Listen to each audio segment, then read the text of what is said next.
नमस्कार साथियों, मेरा नाम है गौरव श्रीवास्तव और आप देखना शुरू कर चुके हैं ऋषि ज्ञान की बात। आज का विषय है श्रीमद् वाल्मीकि रामायण के का प्रथम अध्याय। साथियों, आज से हम प्रतिदिन रात्रि में 11 बजे वाल्मीकि रामायण का पाठ किया करेंगे। तो आज प्रथम अध्याय, आपको पता ही है मेरे चैनल पे कई सारे वाल्मीकि रामायण के वीडियो में पहले भी लाइव अब अपलोड कर चुका हूँ। तब मैंने ये अनुभव किया कि क्यों ना वाल्मीकि रामायण के सभी पाठों का अध्ययन किया जाए, सब लोग आनंद ले सकें इसका। तो आज प्रथम अध्याय है। इस अध्याय का नाम है कलयुग की स्थिति, कली काल के मनुष्यों के उद्धार का उपाय। रामायण पाठ और उसकी महिमा, उसके श्रवण के लिए उत्तम काल का वर्णन।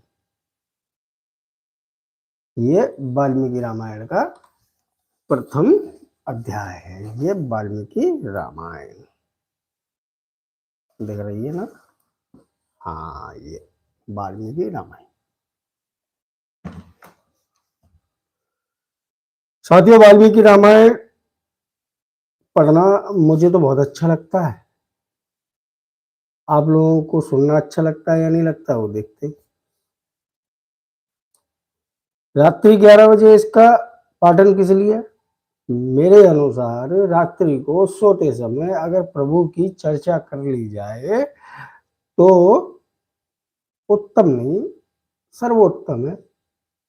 अब ये सोने का समय है, थोड़ी देर प्रभु स्मरण हो जाएगा तो वार्तालाप भी हो जाएगी प्रभु की। रात्रि में प्रभु स्मरण में ही सो जाएंगे, सुबह उठेंगे तो कृपा प्राप्त होगी। तो चलिए शुरू करते हैं।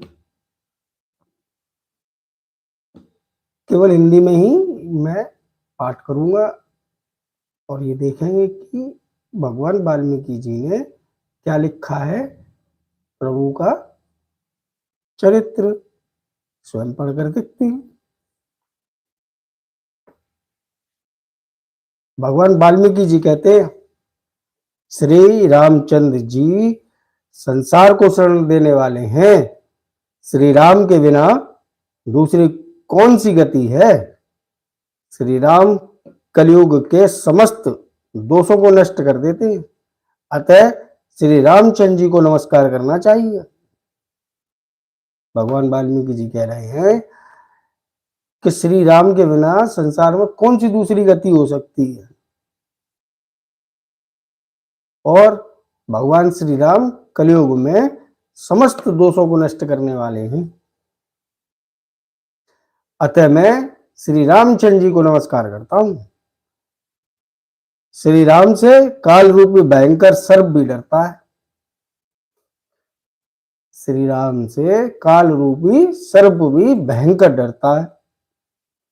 जगत का सब कुछ भगवान श्री राम के वश में है। श्री राम में मेरी अखंड भक्ति बनी रहे।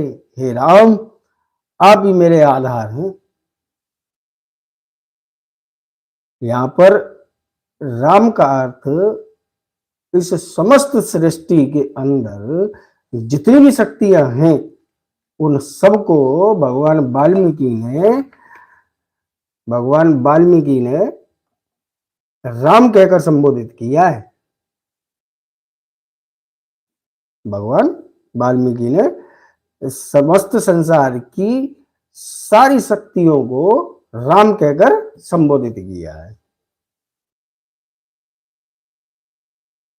चित्रकूट में निवास करने वाले भगवती लक्ष्मी, माता लक्ष्मी को यहाँ सीता के रूप में देख रहे हैं, या माता सीता को लक्ष्मी के रूप में वो देख रहे हैं। चित्रकूट में निवास करने वाले भगवती लक्ष्मी के आनंद निकेतन और भक्तों को अभय देने वाले परमानंद स्वरूप भगवान श्री रामचंद्र जी को मैं नमस्कार करता हूं।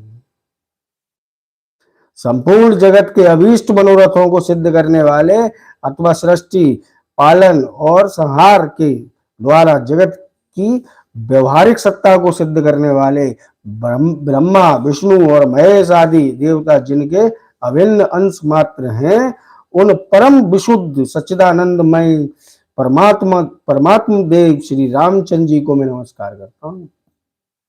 इस तरह से भगवान वाल्मीकि जी उनका चरित्र लिखने की शुरुआत कर रहे हैं। पहले नमस्कार कर रहे हैं वो उनको, मैं नमस्कार करता हूँ तथा उन्हीं के भजन चिंतन में मन लगाता हूँ। भगवान आप विद्वान हैं, ऋषियों ने कहा, उनके जो शिष्य थे वहां वो कह रहे हैं, भगवान आप विद्वान हैं, ज्ञानी हैं, हमने जो कुछ पूछा था वह सब आपने हमें भली भांति बताया। संसार बंधन में बंधे हुए जीवों के दुख बहुत हैं। संसार के जीवों के दुख बहुत हैं। इस संसार बंधन का उच्छेद करने वाला कौन है? आपने कहा है कि कलयुग में वेदोक्त मार्ग नष्ट हो जाएगा, यानी वेद का जो मार्ग है वो नष्ट हो जाएगा। अधर्म परायण पुरुषों को प्राप्त होने वाली यातनाओं का भी आपने वर्णन किया है। घोर कलयुग आने पर जब वेदोक्त मार्ग लुप्त हो जाएंगे उस समय पाखंड फैल जाएगा। यह बात प्रसिद्ध है, प्राय सभी लोगों ने ऐसी बात कही है। सोचिए, त्रेता युग में ये बात चल रही है कि कलयुग में क्या होगा, और त्रेता और कलयुग के बीच में एक युग पूरा गुजरेगा। कौन सा? द्वापर। वो त्रेता युग में ये जानते थे भगवान वाल्मीकि और उनके शिष्य कि कलयुग में क्या होगा। क्या होगा कि पाखंड, घोर पाखंड फैलेगा। देखा है ना, घोर पाखंड फैलेगा।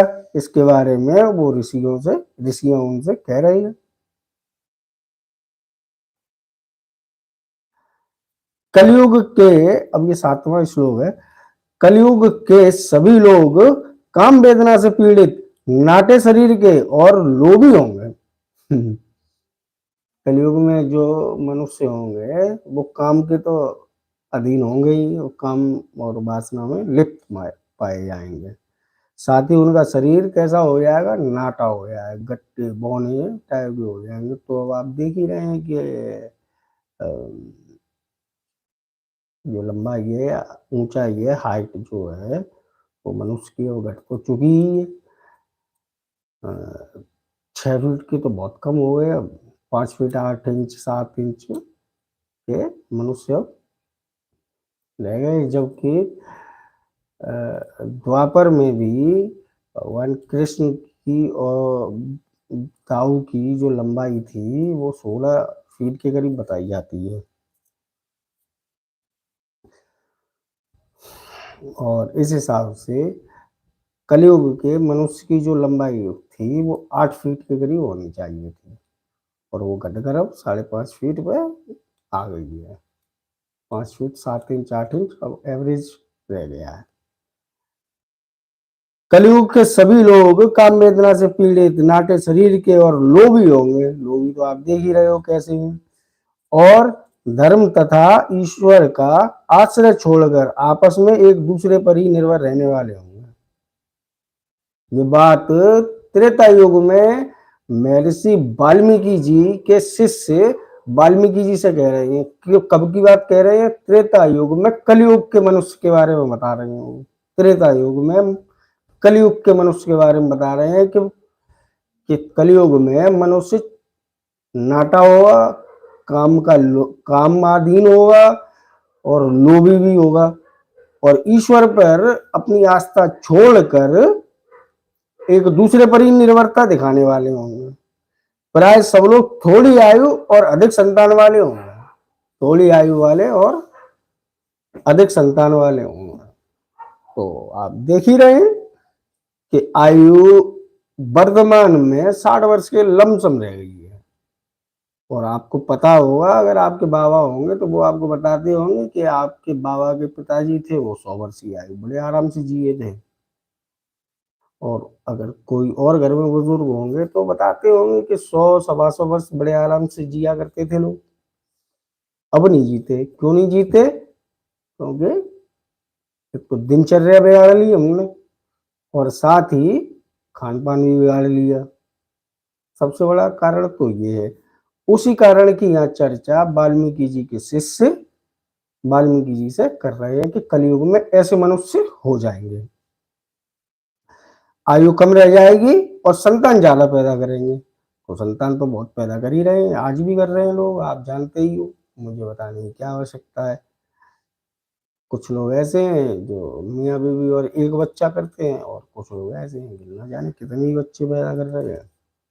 ठीक है, सबका अपना अपना सोचना, उस बारे में क्या कहना है। अब आगे सुनिए क्या और वाल्मीकि जी बता रहे हैं। उस युग की स्त्रियां अपने ही शरीर के पोषण में तत्पर और वैश्याओं के समान आचरण में प्रवृत्त होंगी। अब इस पर मैं कोई टिप्पणी नहीं करूंगा, आप सब समझदार हैं। वे अपने पति की आज्ञा का अनादर करके सदा दूसरे के घर जाया आया करेंगी। दुराचारी पुरुषों से मिलने की सदैव अभिलाषा करेंगी। ये त्रेता युग में बता रहे हैं भगवान वाल्मीकि। क्या बता रहे हैं कि उस युग की स्त्रियां अपने ही शरीर के पोषण में तत्पर और वैश्याओं के समान आचरण में प्रवृत्ति होगी। वे अपनी पति की आज्ञा का अनादर करके सदा दूसरों के घर आया जाया करेंगी। दुराचारी पुरुषों से मिलने की सदैव अभिलाषा करेंगी।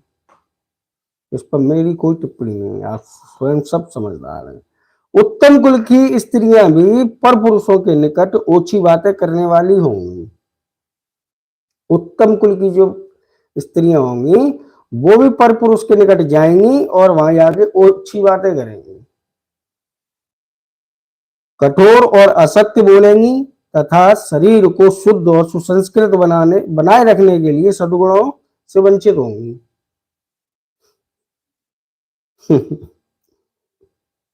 ये सब बातें त्रेता युग में लिखी जा रही हैं कलयुग के मनुष्य के बारे में।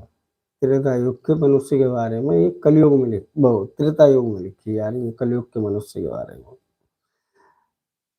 कलयुग में अधिकांश स्त्रियां बाचाल यानी व्यर्थ की बकवास करने वाली होंगी। भिक्षा से जीवन निर्वाह करने वाले सन्यासी भी मित्र आदि के स्नेह संबंध में बंधे रहने वाले होंगे। अब यहाँ पे भिखारी के बारे में बात करने लगे कि भिक्षा जो मांगने वाले होंगे सन्यासी, वो भी मित्र आदि के स्नेह संबंधों में बंध जाएंगे। तो आप जानते ही हैं कि आजकल के साधु महात्मा क्या कर रहे हैं, खूब सट्टे के नंबर लगाते हैं। वे मनुष्य के लिए चिंतित होने के कारण लोभवश शिष्यों का संग्रह करेंगे। ये जो साधुओं की बात है ना, वो उसके बारे में कह रहे हैं। वे भोजन के लिए चिंतित होने के कारण लोभवश शिष्यों का संग्रह करेंगे। स्त्रियां दोनों हाथों से सिर खुजलाती हुई गृहपति की आज्ञा का जानबूझकर उल्लंघन करेगी। ऐसे सिर हो जाएगी तो करती होंगी बहुत सारी स्त्रियां, मैं तो कुछ कह नहीं रहा भैया। गृहपति की आज्ञा का जानबूझकर उल्लंघन करेंगी। तो वो सब जानते ही, आजकल देख ही रहे हैं घरों में क्या हो रहा है। अगर ये सब ना होता तो घर भी ना टूट रहे होते। घर जो टूट रहे हैं ना, वो आज पति की अवज्ञा के कारण ही टूटते हैं। क्यों? क्योंकि फिर दूसरे में परस्पर प्रेम स्थापित नहीं हो पाता है और एक दूसरे का अहम आपस में टकराने लगता है, और जब अहम से अहम टकराता है तो निश्चित है कि वो घर भी टूट जाता है। तो अगर एक दूसरे की बात अगर हम पति पत्नी मान लें तो जो ये घर छोटी छोटी बातों पे टूट रहे हैं ना, वो टूटना बंद हो जाए। मगर ऐसा होगा नहीं, क्योंकि ये विधि का ऐलान है। ऐसा ही कोई नहीं मानेगा, मैं किसी को समझाऊं, कोई सुनने वाला है क्या? मेरा एक वीडियो पड़ा हुआ है पति पत्नी में परस्पर प्रेम के लिए मैंने एक वीडियो बनाया था। उस वीडियो का नाम था परमात्मा कौन है। उसमें आप सुनिएगा, एक है परमात्मा के दर्शन की विधि, एक वीडियो मेरा पड़ा है इस चैनल पर। साथियों, आप देख रहे हैं ऋषि ज्ञान की बात और मैं हूं गौरव श्रीवास्तव।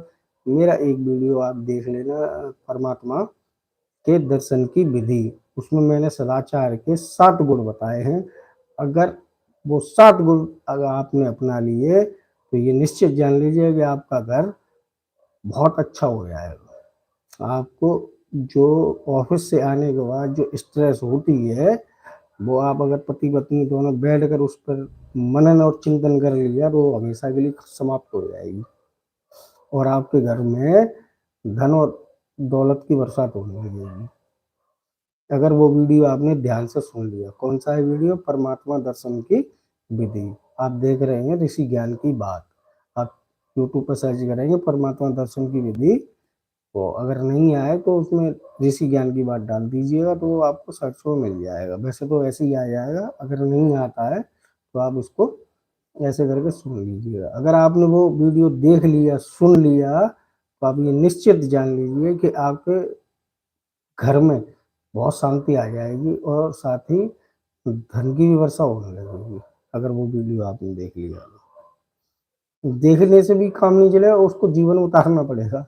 क्योंकि देखने सुनने से कहाँ, आपके पास इतना समय कहाँ है कि आप वीडियो देखोगे। वो 55 मिनट का करीब वीडियो है तो वो देखोगे नहीं, आप स्किप कर करके देखोगे उसको आगे आगे, तो उसमें फिर समझ ही नहीं आएगा। तो उसको अगर देखना तो ध्यान से पति पत्नी दोनों लोग मिलकर देखना, तब तो उसका आनंद आएगा, अकेले में नहीं आएगा। जब ब्राह्मण पाखंडी लोगों के साथ रहकर पाखंड पूर्ण बातें करने लगे तब जानना चाहिए कि कलयुग खूब बढ़ गया। जब ब्राह्मण पाखंडी लोगों के साथ बैठकर पाखंड भरी बातें करने लगे तो समझ लेना कलयुग बढ़ गया। अच्छा, एक चीज मैं बताऊं आपको, ब्राह्मण कौन है? लोग ब्राह्मण को एक जाति से जोड़ते हैं। वास्तव में ब्राह्मण को जाति नहीं है। ये जातियों का तो सिस्टम ऐसा बना दिया हमारे, किसी भी धर्म ग्रंथ के अंदर आपको कैसी भी कोई भी जाति नहीं मिलेगी। वर्ण मिलेंगे, 4 वर्ण हैं और उन सबके कार्य नियत किए गए थे। जातियां कहाँ से आगे मुझे नहीं पता, मैं टिप्पणी भी नहीं करना चाहता। आप स्वयं समझदार हैं, सब पढ़े लिखे हैं, वो आप देखिएगा। अब मैं केवल उसकी बात करता हूँ कि ब्राह्मण कौन है। ठीक है, ब्राह्मण शास्त्रों में जो उसकी परिभाषा मिलती है या उसका जो ज्ञान प्राप्त होता है कि ब्राह्मण कौन है, तो एक लाइन में मैं आपको बताता हूँ। ब्राह्मण वो व्यक्ति है जो ब्रह्म में रहता है, जिसका हर पल स्मरण ब्रह्म में होता है। ब्रह्म कौन? ब्रह्मदेव, भगवान ब्रह्मदेव के अंदर जो अपने आप को समाहित रखता है या अपने अंदर उनका स्मरण हर पल रखता है, वो ब्राह्मण। जो जाति से पैदा हुआ है ना, कि जो पंडित के घर में पैदा हुआ तो ये पंडित, वो ब्राह्मण नहीं है। ब्राह्मण तो वो है जो हर वक्त ब्रह्म में रहे। अब वो चाहे चाहे क्षत्रिय है, चाहे शूद्र है, चाहे वो वैश्य है, कोई भी है, वो ब्राह्मण है जो ब्रह्म में रहता है। पंडित कौन है? पंडित कौन है? कोई जाति है? कोई जाति नहीं है पंडित। जो विद्वान है वही पंडित है। जो विद्वान है वही पंडित है। ये जातियां तो सिर्फ हिंदू धर्म को तोड़ने के लिए, जो सनातन धर्म है उसको तोड़ने के लिए इन जातियों का निर्माण किया गया है कि हिंदू आपस में जातियों में उलझा रहे। देख नहीं रहे हो आप समाज में क्या हो रहा है? सब जानते हैं, सब देख रहे हैं। हिंदुओं का कि और किस लिए कर रहे हैं? वोट बटे। सिर्फ वोट बैंक की राजनीति के लिए जातियां बनी हैं। हर एक जाति की एक पार्टी है और उसका एक नेता है। बस नहीं है तो कोई हिंदू नहीं है इस देश के अंदर। जैसे पूरे भारतवर्ष के अंदर हिंदू सनातनी कोई नहीं है। हर व्यक्ति एक जाति का है, समझे? हर व्यक्ति जाति का। जय ब्राह्मण, जय यादव, जय निषाद, जय राजपूत, हिंदू और सनातनी तो इस देश में कोई बचा नहीं। क्यों नहीं बचा? क्योंकि इसको शुरू से ही तोड़ दिया उन्होंने। कहा कि 85% यहाँ हिंदू हैं। और अगर ये सब एक होके एक ही पार्टी को वोट कर दिए तो वही पार्टी हमेशा जीतती रहेगी। तो इसको तोड़ दो, इसको तोड़ दो। तो इसलिए वो जातियों में तोड़ दिया और आज समाज में खूब विखंडन है। कभी इस बात को सोचते हो या जानते हो, समझना चाहते हैं क्या इस बात को कि हम सब उस ईश्वर की ही संतान है। जिस ईश्वर से मैं पैदा हुआ उस ईश्वर से आप भी पैदा हुए हैं, या वो भी पैदा हुआ जो आपके बगल में बैठकर इस समय ये वीडियो सुन रहे हैं या देख रहे हैं। क्या इस नाते हम कभी भाई बहन नहीं हो सकते?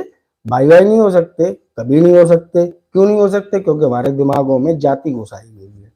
और जब तक इस जाति में उलझे रहोगे तब तक ना तो स्वयं का विकास होगा कभी, और ना इस देश का कभी भला कर पाओगे। क्यों? क्योंकि जातियों में इसीलिए बांधा गया है। अब आपको क्या मिला? जाति वाले नेता को वोट देकर आपको क्या प्राप्त हुआ? तो साहब हमारी जाति का है इसलिए ये नेताजी बन गए, और साहब मुख्यमंत्री बन गए, और ये प्रधानमंत्री बन गए। बट आपको क्या मिला? वो नेताजी तो अपना घर भर रहे हैं और खूब भर रहे हैं। आपको क्या मिल रहा है? लाठी और डंडे। किसके? पुलिस के। मुकदमे किस पे लग रहे हैं? आप पे। जेल कौन जाएगा? आप। ठीक।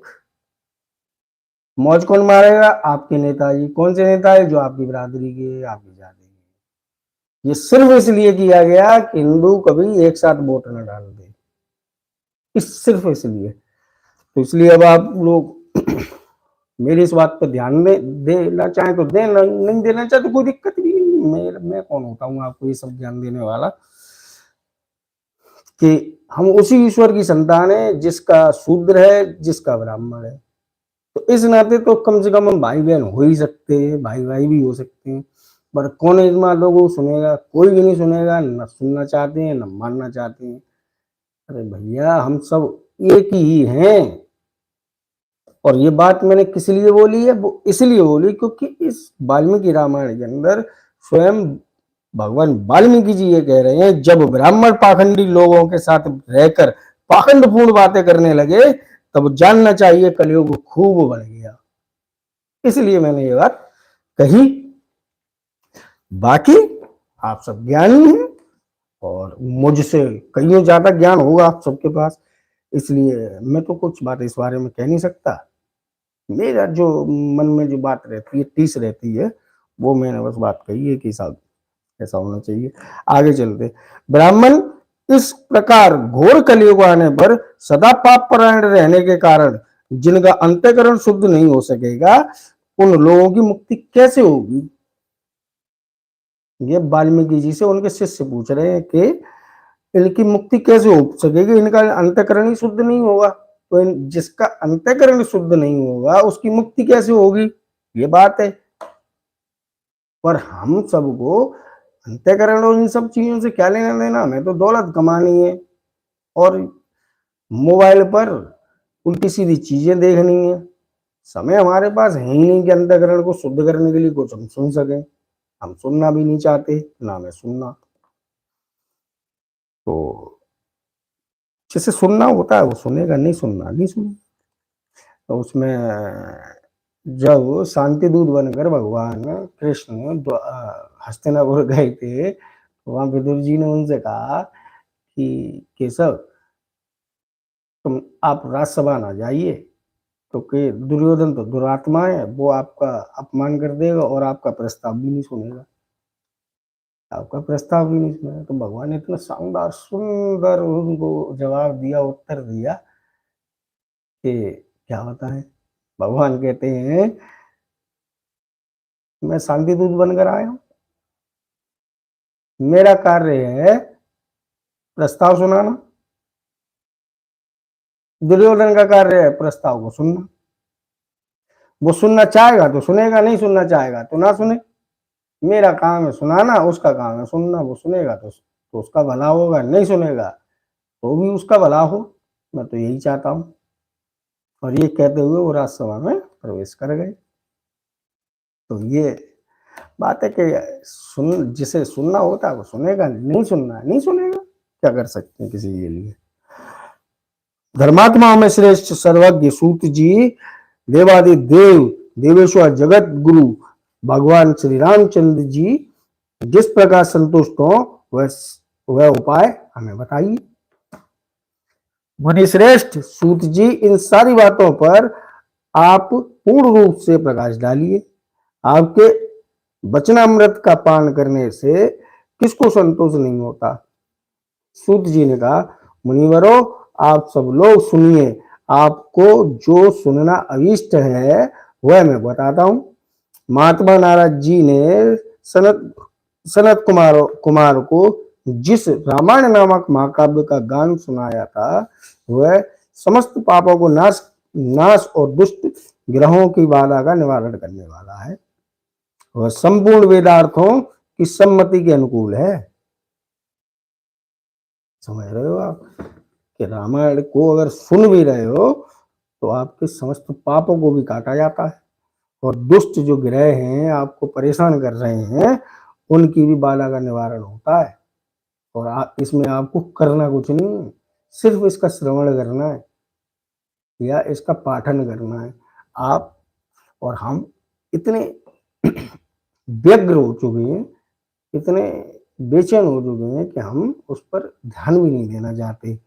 इन पर ये जो धर्म ग्रंथ हैं उन पर हम ध्यान नहीं देना चाहते। क्यों नहीं देना चाहते?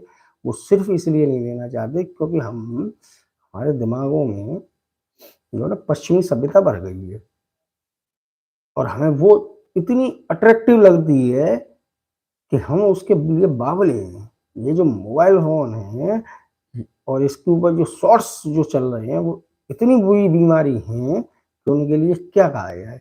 घंटे कब गुजर जाते हैं इनका भी पता नहीं लगता और हम उसी में बस व्यस्त हैं। कभी हंस रहे हैं तो कभी रो रहे हैं, कभी मुंह बना रहे हैं और बस स्क्रॉलिंग में लगे हैं। ऐसा शॉर्ट वीडियो का ट्रेंड आया है कि आदमी पागल सा हो गया उस शॉर्ट्स के लिए। और किसी को अच्छी चीज बताओ सुनाओ तो सुनने को बिल्कुल तैयार नहीं है। वो उन वीडियो में ऐसा खोया है कि बस उससे अच्छा उसे दूसरा कुछ लग नहीं रहा है। अब मेरे ही इस वीडियो पर लोग आ रहे हैं और जा रहे हैं, 10 20 12 15 18 ऐसे आ रहे और जा रहे, आ रहे और जा रहे। किसी ने रुक कर एक श्लोक का अर्थ अभी तक नहीं सुना। अरे सुन लेते तो आप ही का भला होता। उससे समस्त, हाँ आगे सुनो क्या कहा, उससे समस्त दुष्सपनों का नाश हो जाता है। किससे? रामायण को सुनने से। इसीलिए मैं इसे रात्रि में पढ़ता हूँ और लाइव वीडियो भी बनाता हूँ इसी के लिए कि आप भी इसको सुनो। उससे समस्त दुष्सपनों का नाश हो जाता है। वह धन्यवाद के योग्य तथा भोग और मोक्ष फल प्रदान करने वाला है। उसमें भगवान श्री रामचंद्र जी की लीला कथा का वर्णन है। वह काव्य अपने पाठक और श्रोताओं के लिए समस्त कल्याणमयी सिद्धियों को देने वाला है। समझो किसका? श्रीमद् रामायण का। रामायण को अगर आप सुन रहे हो और जो आपको सुना रहा है दोनों का ही लाभ है, किसी एक का लाभ नहीं कि साहब मेरा लाभ है, मुझे कुछ मिलने वाला, मुझे कुछ नहीं मिलने वाला और न मेरी कोई ऐसी इच्छा, न मैं ऐसी कोई मनोकामना रखता हूँ तो मुझे कुछ प्राप्त होगा। मेरे चैनल पे सब्सक्राइबर आए ना आए, वीडियो पे व्यू आए ना आए, ये मेरा कार्य है कि मैं रामायण पढ़ूं और सबको सुनाऊं। जो सुनना चाहेगा वो सुनेगा, नहीं सुनना चाहेगा नहीं सुनेगा, उसमें क्या है। मैं तो सुनूंगा, मैंने वीडियो रिकॉर्ड कर लिया, मैं सुनूंगा उसको और दिन में 2 बार 4 बार जितनी बार भी होगा उतनी बार मैं स्वयं तो सुन ही सकता हूँ, कोई सुने या ना सुने। जैसे अपना धर्म अर्थ काम और मोक्ष इन चारों पुरुषार्थों का साधक है, महान फल देने वाला है। यह अपूर्व काव्य पुण्य में फल प्रदान करने की शक्ति रखता है, पुण्य में फल देने की शक्ति रखता है। आप लोग एकाग्रचित्त होकर इसे श्रवण करें। इसे रामायण को एकाग्रचित्त होकर इसका श्रवण करें। महान पातकों अथवा संपूर्ण उपपातकों से युक्त मनुष्य भी इस ऋषि प्रणीत दिव्य काव्य का श्रवण करने से शुद्धि प्राप्ति कर लेता है। शुद्धि का अर्थ है यहाँ पर सिद्धि, सिद्धि प्राप्त कर लेता है। संपूर्ण जगत के हित साधने में लगे रहने वाले जो मनुष्य सदा रामायण के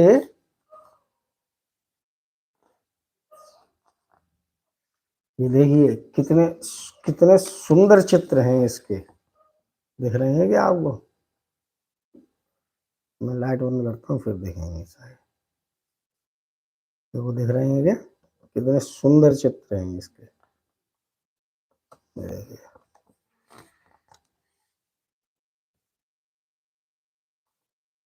दोनों ओर बने हुए हैं, देखिए कितना सुंदर चित्र।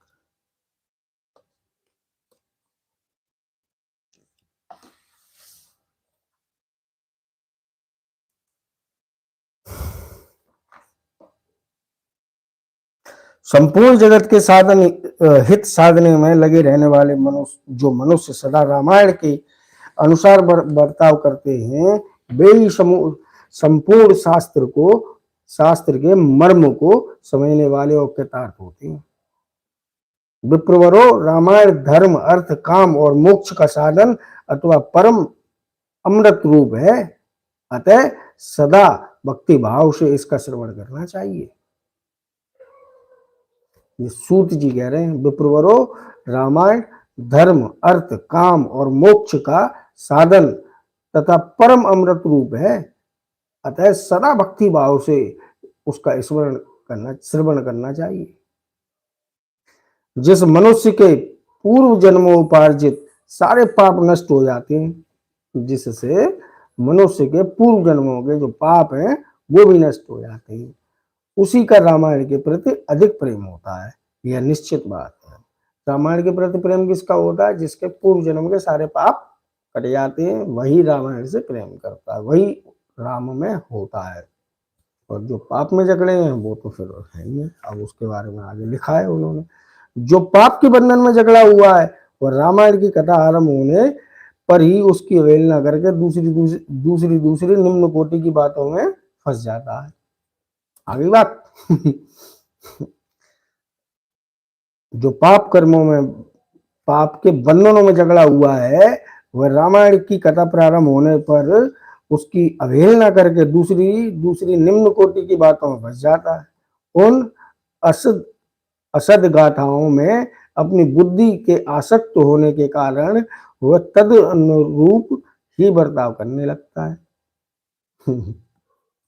वो आएगा ही नहीं जो पापों में उलझा हुआ है।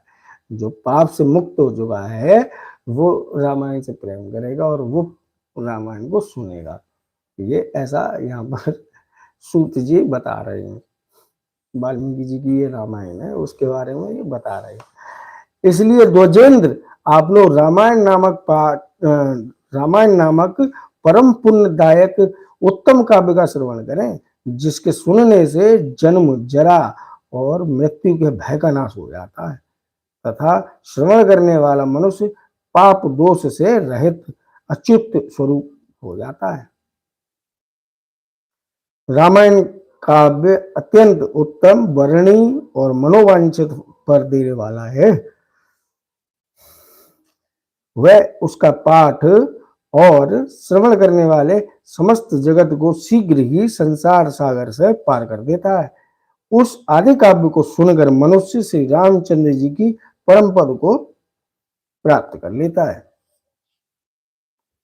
जो ब्रह्मा, रुद्र और विष्णु नामक भिन्न भिन्न रूप धारण करके विश्व की सृष्टि, संहार और पालन करते हैं, उन आदि देव परमोत्कृष्ट परमात्मा श्री रामचंद्र जी को अपने हृदय मंदिर में स्थापित करके मनुष्य मोक्ष का भागी होता है। जिसके हृदय में प्रभु श्री राम का वास होता है उसको मोक्ष प्राप्त होता है। जो नाम तथा जाति आदि विकल्पों से रहित, कार्य कारण से परे, सर्वोत्कृष्ट वेदांत शास्त्र के द्वारा जानने योग्य एवं अपने ही प्रकाश से प्रकाशित होने वाला परमात्मा है, उसका समस्त वेदों और पुराणों के द्वारा साक्षात्कार होता है। इस रामायण के अनुशीलन से भी उसी की प्राप्ति होगी। अगर आप इस रामायण को पढ़ते हैं तो आपको क्या प्राप्त होगा? आपको सर्वोत्कृष्ट वेदांत शास्त्र के द्वारा जानने योग्य अपने ही प्रकाश से प्रकाशित होने वाले परमात्मा हैं, उसका समस्त वेदों और पुराणों के द्वारा साक्षात्कार होता है। विप्रवरों, कार्तिक माघ और चैत्र मास के शुक्ल पक्ष में 9 दिनों में रामायण की अमृतमयी कथा का श्रवण करना चाहिए। कब करना चाहिए? कार्तिक माघ और चैत्र मास के शुक्ल पक्ष में 9 दिनों में रामायण की अमृतमयी कथा का श्रवण करना चाहिए। कार्तिक माघ और चैत्र में शुक्ल पक्ष जब आए तब 9 दिन की रामायण का श्रवण करना चाहिए, पाठन भी करना चाहिए। अगर आप कर सकते हो तो पाठन कीजिए, नहीं तो श्रवण कीजिए। जो इस प्रकार श्री रामचंद्र जी के मंगलमय चरित्र का श्रवण करता है वह इस लोक और परलोक में भी अपनी समस्त उत्तम कामनाओं को प्राप्त कर लेता है। वह सब पापों से मुक्त हो और 21 पीढ़ियों के साथ श्री रामचंद्र जी के उस परम धाम में चला जाता है जहां मनुष्यों को कभी शोक नहीं करना पड़ता। अगर इसका श्रवण आप करते हैं तो यहाँ पर सूत जी ये बता रहे हैं कि आप तो जाएंगे ही, साथ में आपके 21 पीढ़ियां भी प्रभु श्री राम के लोक में पहुंचेंगी जहां पर कोई भी मनुष्य शोक नहीं करता है।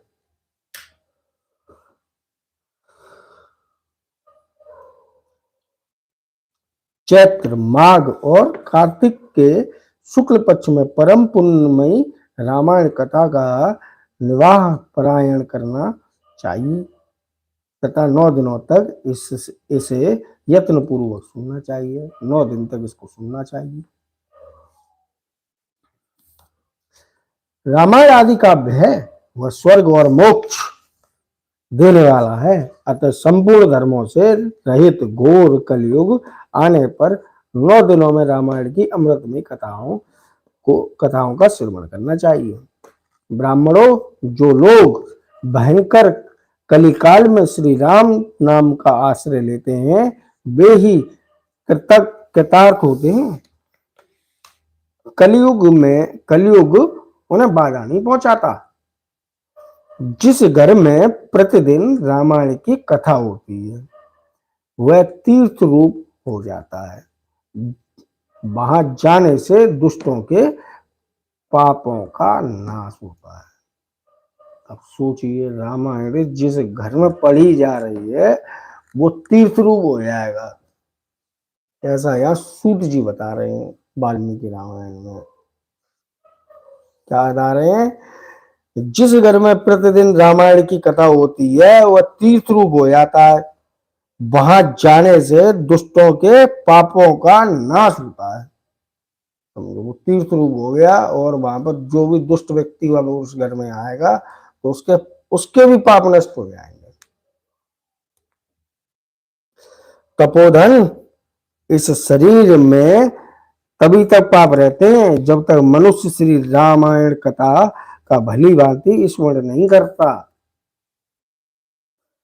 कब तक पाप रहते हैं? तब तक जब तक श्री रामायण जो है इसका वो श्रवण नहीं करता। जब वो श्रवण करने लगता है तब क्या होता है? संसार में श्री रामायण की कथा परम दुर्लभ ही है। जब करोड़ों जन्मों के पुण्यों का उदय होता है तभी उसकी प्राप्ति होती है। करोड़ों जन्मों का जब पुण्य उदय होता है तब रामायण की प्राप्ति होती है। तो भैया इतनी जल्दी कौन रामायण मेरी सुनने वाला है यहाँ? श्रेष्ठ ब्राह्मणों, कार्तिक, माघ और चैत्र के शुक्ल पक्ष में रामायण के श्रवण मात्र से राक्षस भावनापन यानी सौदास भी साप मुक्त हो जाते हैं। सौदास ने महर्षि गौतम के साप से राक्षस शरीर प्राप्त किया था। वे रामायण के प्रभाव से ही पुनः उस साप से छुटकारा पा सके। जो पुरुष श्री रामचंद्र जी की भक्ति का आश्रय ले प्रेम पूर्वक इस कथा का श्रवण करता है, वह बड़े बड़े पापों तथा पातक आदि से मुक्त हो जाता है।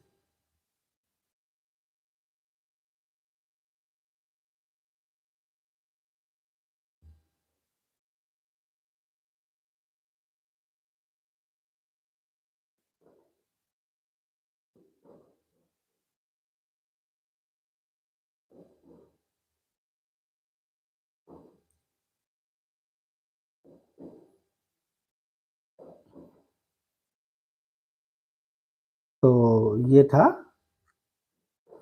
वाल्मीकि रामायण का प्रथम अध्याय। साथियों, आपको ये कैसा लगा, इसको कमेंट करके अवश्य बताएं। साथ ही मेरे चैनल को भी सब्सक्राइब कर लें, बेल नोटिफिकेशन भी दबा लें, ऑल कर लें उसको, जिससे जब वीडियो आए तो फिर से आपको उसका नोटिफिकेशन प्राप्त हो जाए और वीडियो आप देख पाए। नमस्कार साथियों, आपने देर से सुना, आपका बहुत बहुत धन्यवाद। अब कल इसका दूसरा अध्याय करूंगा। नारद सनत कुमार संवाद सुदास या सोमदत्त नामक ब्राह्मण को राक्षसत्व की प्राप्ति तथा रामायण कथा श्रवण द्वारा उससे उद्धार, ये कल करेंगे। नमस्कार।